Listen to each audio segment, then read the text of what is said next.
Assalamualaikum warahmatullahi wabarakatuh. Apa khabar semua? Okey, harap semua hari ini sihat ceria. Okey, sudah sarapan semua? Okey, insya-Allah hari ini kita akan sambung pembelajaran kita dalam mata pelajaran pendidikan Islam. Hari ini kita sambung dalam bidang adab. Macam mana minggu lepas kita belajar adab terhadap haiwan, hari ini kita sambung muka surat 178. Muka surat 178 ni, adab-adab terhadap haiwan. Dia kata apa? Fahami dan hayati. Okey, fahami dan hayati. Okey. Adab terhadap haiwan. Yang pertama, memberikan perlindungan. Okey, yang pertama memberikan perlindungan dan tempat tinggal yang sesuai kepada haiwan. Macam mana kita perlu rumah, begitu juga dengan haiwan ternakan dan juga haiwan peliharaan yang ada kita bela.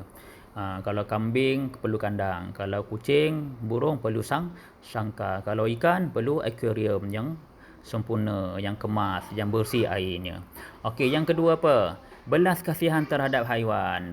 Kalau haiwan ternakan kita sakit, kita perlu telefon veterina untuk dapatkan rawatan. Kalau haiwan peliharaan kita, kucing, sakit kan, kita bawa dia pergi klinik haiwan. Sebab apa?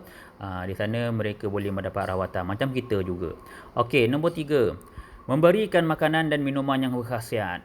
Macam kita lah, kita nak makan sedap-sedap kan. Begitu juga dengan haiwan ternakan kita, haiwan peliharaan kita. Dia juga perlu makan yang sedap dan berkhasiat. Jangan kita bagi tulang aja. Jadi kita pun bezakan kucing. Kucing kau ni gemuk lah. Kenapa kucing aku ni kurus? Sebab macam ni tak kurus, kita bagi dia makan tulang, kuruslah dia kan. Okey, itu contoh. Okey, nombor 4. Penjagaan dan rawatan yang baik. Kita kena jaga dia, mandikan dia, shampookan dia. Kalau kucing, kita pelihara kucing, kita perlu ada ubat kutu. Kalau kita tengok dia ada simptom dia menggaru je kan, kepala dia, telinga dia kan, kita perlu dapatkan ubat kutu.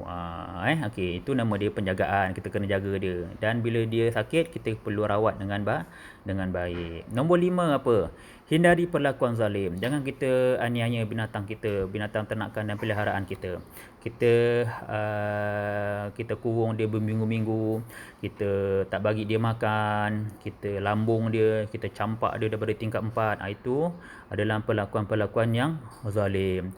Dan yang keenam, menjaga habitat haiwan untuk mengelakkan kepupusan. Kita kena jaga habitat dia. Sama-sama kita berganding bahu sama dengan penduduk setempat, contohnya di sebuah kampung. Kita perlu sama-sama, jangan membuat pembakaran terbuka yang sehingga menyebabkan pembakaran tadi tu merebak pergi ke hutan pula. Bila hutan terbakar, habislah habitat haiwan tadi. Kerana apa? Tempat tinggal dia di hutan. Macam kita lah, tempat tinggal kita, habitat kita di rumah. Kan? Okey. Nombor 7 yang terakhir sekali, tidak membunuh haiwan tanpa sebab. Kita bunuh haiwan ni mesti ada sebab. Contohnya kita nak makan daging dia. Jadi kita kena sembelihlah dia. Kita nak makan ayam, kita kena sembelih dia. Kita nak makan itik, kita kena sembelih dia. Jadi kita nak bunuh haiwan ni mesti ada sebab. Kalau tanpa sebab, saja-saja suka-suka je, itu adalah perangai orang Zionis. Jadi kita tak boleh contohi perangai macam tu. Allah akan laknat dan haiwan juga akan melaknat kita, dan kita akan menerima balasan di akhirat nanti. Okey. Kita sambung ke muka surat 179. Apa kebaikan mengamalkan adab terhadap haiwan ini? Apa kebaikan yang kita boleh pelajari apabila kita mengamalkan adab terhadap haiwan? Okey. Yang pertamanya terhadap haiwan tu sendiri. Ni. Terhindar daripada sebarang ancaman. Jadi haiwan tu akan hidup dengan aman dan damai semacam kita lah. Tak ada siapa-siapa yang nak mengancam kita, nak mencederakan kita. Begitu juga dengan haiwan. Bila tak ada ancaman, haiwan tersebut akan membesar dengan baik. Kalau haiwan ternakan, dia akan membesar dengan gemuk, menghasilkan susu yang banyak, daging pun banyak. Jadi kita pun boleh dapat manfaat.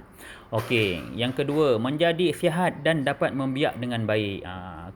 Jadi bila tak ada ancaman, tak ada siapa-siapa nak bunuh, nak aniaya haiwan tu, dia akan sihat dan dapat membiak dengan baik. Banyak anak dia. Kalau ayam bertelur, banyak telur dia. Kalau itik bertelur, banyak telur dia. Kan? Okey. Yang kedua, terhadap manusia itu sendiri, kebaikan dia apabila kita mengamalkan adab terhadap haiwan ni. mendapat sumber makanan yang mencukupi. Kita dapat makan daging dia. Bila lembu kita ternak banyak membiak kan, cepat beranak, apa tu lah daging dia banyak, gemuk semua kan. Susu pun banyak, kita dapat minum susu dia, kita pun dapat makan daging dia. Yang kedua, menjana ekonomi. Menjana ekonomi. Jadi kalau orang yang menternak haiwan seperti lembu, jadi dia boleh menjana ekonomi. Dia jual daging dapat duit, jual susu dapat duit, jual kulit dapat duit. Okey, dan yang ketiga, apa dia, terhadap alam sekitar. Habitat terpelihara.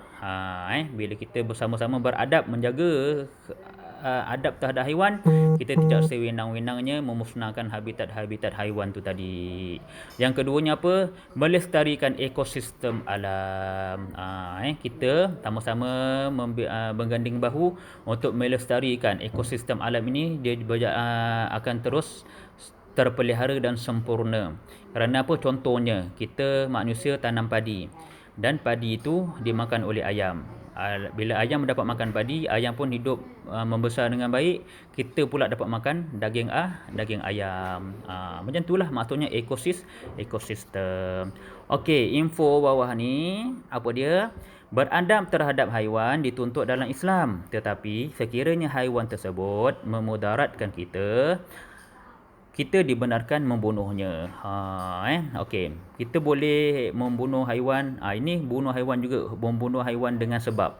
Kerana apa? Sebabnya dia boleh mengancam dan mencederakan kita. Seperti ular yang masuk dalam rumah kita, lipan, kalajengking, lipas yang kotor, cicak. Kita boleh bunuh dia. Harus kita bunuh haiwan-haiwan tersebut. Okey, kita sambung muka surat sebelah.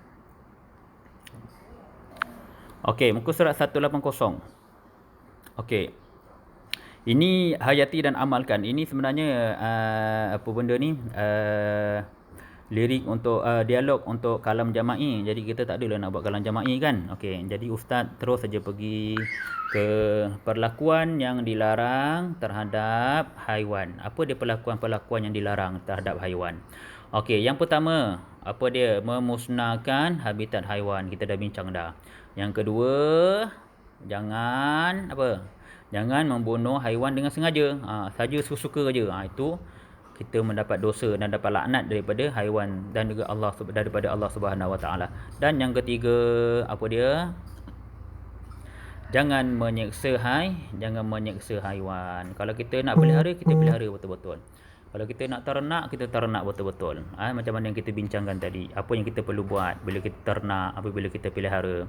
Kita nak haiwan kita itu pun hidup macam kita juga, aman dan damai dan selamat. Okey, jadi tugasan untuk kelas hari ini, ustaz nak awak salin dalam buku PI1. Dalam buku PI1, apa dia? Salin tarikh hari ini, hari Isnin, tarikh hari ini. Tajuk dia adab terhadap haiwan. Awak salin tadi adab yang 7 tu. Adab yang 7 tu dalam buku tulis PI1. Kemudian sambung buat kebaikan beradab terhadap haiwan. Kebaikan dia. Kebaikan terhadap haiwan tadi yang ada kebaikan beradab terhadap haiwan tadi awak salin kepada haiwan, kepada manusia dan kepada alam. Dan yang terakhirnya perlakuan yang dilarang terhadap haiwan. Ni ada 3 ni Ada 3 ni, memusnahkan habitat haiwan, jangan membunuh haiwan dengan sengaja, dan jangan menyiksa haiwan. Okey, jadi insya-Allah dah harap kamu dapat mengamalkan dan dapat memahami pembelajaran kita pada hari ini dan dapat melaksanakan tugasan yang ustaz berikan. Okey, assalamualaikum warahmatullahi wabarakatuh.